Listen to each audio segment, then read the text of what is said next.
Hello everyone. Today at Secret Super Chef we have coconut barfi, or as we traditionally call it, Khopra Paak. This is a very traditional Bora delicacy which is made using only 3 ingredients and it turns out super amazing. Let's begin with the recipe. Take a non-stick pan or a griddle and add the desiccated coconut. All you have to do is dry roast the desiccated coconut till it turns light golden brown in color. Here I've taken 150 grams of desiccated coconut. I'm dry roasting this on a very slow flame. Make sure the flame is very slow, otherwise the coconut will burn. If you don't want, you can completely skip this step, but believe me, this really enhances the flavor of the Khopra Paak. So I think you should give it a try. Once done, transfer the desiccated coconut into a plate, and in the same pan, let's add 250 grams of Khoya or Mawa. This is a roasted Mawa, that's why it is brown in color. You can take regular white Khoya as well. Cook till the Mawa becomes into a semi-liquid form. To this, I am going to add 1 teaspoon of fresh grounded cardamom powder.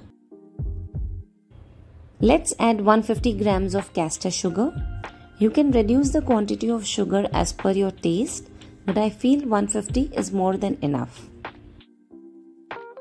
Cook until the sugar melts and the mawa is a rich, lump-free, thick mixture.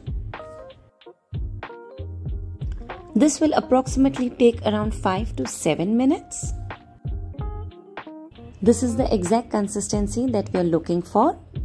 Now reduce the flame to very low and gradually add the desiccated coconut. Do not add the desiccated coconut all in one. Let's gradually add as much as is required.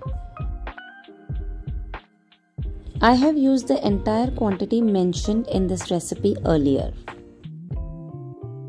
While you are mixing the coconut, you will feel that it is too dry, but do not worry.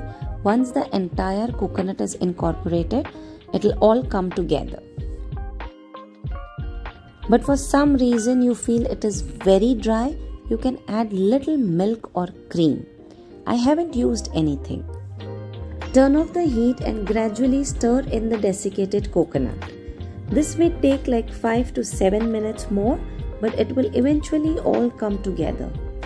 See, this is exactly how we want it. Not too dry and not too runny. Now let's take a baking tin and line it with the butter paper. If you do not want to line it with the butter paper, you can nicely grease the thali or the pan as well. I'm using the butter paper here because it's less messy and it's easy to remove the mithai later on. Let's transfer our prepared mithai into this lined pan. Evenly flatten it out from all the sides with the help of the spatula.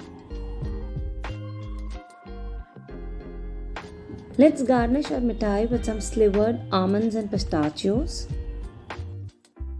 You can also sprinkle some dried rose petals. Using the spatula, press the dry fruits on top of the mithai.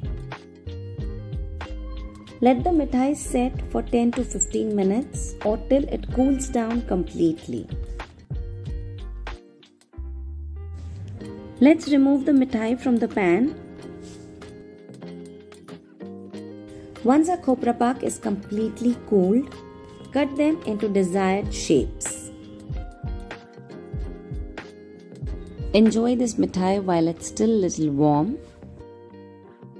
This is my go-to recipe when I have to make something very quick when I have some guests that arrive suddenly. So you try this recipe and let me know how you liked it. You can also make this ahead and keep this for a day or two. Though at my place, this just vanishes in a day. Thank you for watching my video. If you like my recipes, do like and subscribe to my channel and comment on my recipes. Thank you so much.